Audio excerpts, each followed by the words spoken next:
Hello guys, welcome to my 6th series of দিদির বিয়ের full video. তো আজকে আমরা আমাদের লোকাল মার্কেট থেকে বিয়ের সামগ্রী আনতে যাচ্ছিলাম।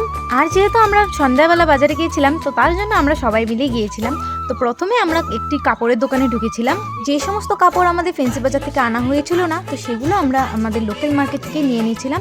তো বাকি কাপড়গুলো কেনাকাটা করার পর আমরা যাচ্ছিলাম দশকর্মা ভান্ডারে, যেহেতু আজকে বিয়ার ঘর, চালন, কলা এসব কিনে নিয়ে যাব।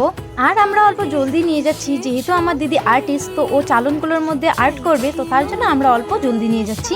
তো আমরা এখানে চালন, কোলা সমস্ত কিছু গুনে গুনে নিচ্ছিলাম, যেহেতু চালন কোলার বানের মধ্যে শুভ এবং অশুভ যুক্ত হয়ে থাকে।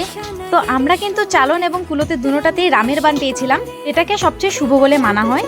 এরপর এখান থেকে বিয়ের সমস্ত সামগ্রীগুলো নেওয়া হচ্ছিল। আর এটা হচ্ছে গাছ কৌটো, যেটা বউয়ের হাতে থাকে। আর আমরা অল্প সিম্পল ভাবেই নিয়েছি, যেহেতু আমার দিদি বললামই আর্টিস্ট, তো সমস্ত কিছুতে আর্ট করবে।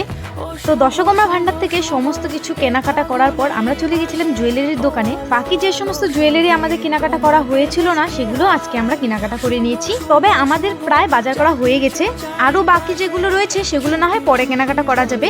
তো আমরা এখানে বাজার থেকে বাড়িতে এসে পড়েছিলাম। আর আজকে যেহেতু বিয়ার সামগ্রী আনা হয়েছে, তো তার জন্য আমরা উলু দিয়ে বাড়িতে ঢুকাচ্ছিলাম।